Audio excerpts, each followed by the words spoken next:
देश के सबसे बड़े न्यायाधीश सीजेआई गवई साहब के ऊपर दिल्ली न्यायालय के अंदर जूता फेंक के मारने की कोशिश किया गया।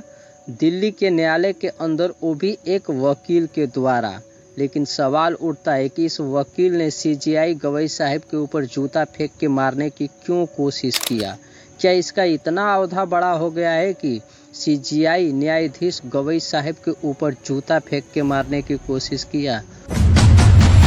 दोस्तों, इस वकील का नाम राकेश किशोर बताया जा रहा है और इसने एक पटिशन डाला था, याचिका डाला था कि खजुराहो के अंदर एक वैष्णो जी का मंदिर है जिसकी लंबाई 6 से 7 फुट के करीब है, जो कि मुगलों ने उनकी ऊपरी वाला सिरा को तोड़ दिया है।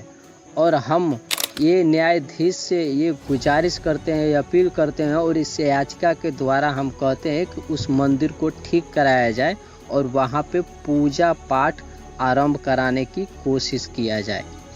लेकिन इस पे सीजेआई गवई साहब ने अपने बयान देते हुए कहते हैं कि जो खजुराहो है ये यूनेस्को और आईएसआई का धरोहर है, वहाँ पे हमारा कोई बस नहीं चलेगा। उसका काम और उसका रख रखाव और देख ताक और ठीक ठाक का काम यूनेस्को और आईएसआई का काम है। हमारा उसमें कोई मामला नहीं है कि हम उसमें कोई काम करेंगे। इस बात को कहते हुए उन्होंने इस याचिका को वहीं पे क्लोज कर दिया।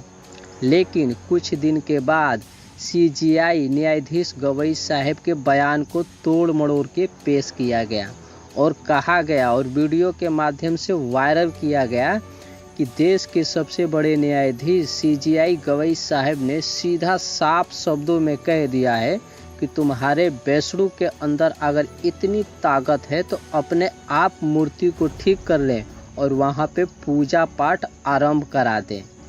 ऐसा कहने पर और ऐसा करने पर बहुत अंतर है। सीजेआई न्यायाधीश सबसे बड़े ऊपरे ओहदे के हैं, ऐसा वो कह ही नहीं सकते हैं। लेकिन ऐसे उनके बयान को तोड़ मड़ोड़ के लोगों के अंदर पहुंचाया गया और वीडियो वायरल किया गया। और इसी बात पे खपा होके ये जो राकेश किशोर नाम का वकील था, उनके ऊपर जूता फेंक के मारने की कोशिश किया। लेकिन सवाल उठता है दोस्तों, क्या न्यायाधीश आज के भी डेट में सुरक्षित नहीं है? जानते हैं उनके ऊपर जूता क्यों फेंक के मारने की कोशिश किया गया? क्योंकि वो एक दलित समाज से बिलोंग करते हैं और दलित के अलावा अगर और कोई कास्ट का वहाँ न्यायाधीश होता तो उन न्यायाधीश के ऊपर ऐसे जूता फेंक के मारने की कोशिश नहीं किया जाता। सवाल उठता है, दलित को इतने बड़े न्यायाधीश होने के बावजूद भी उनको ये एहसास दिलाया जा रहा है कि आप दलित हो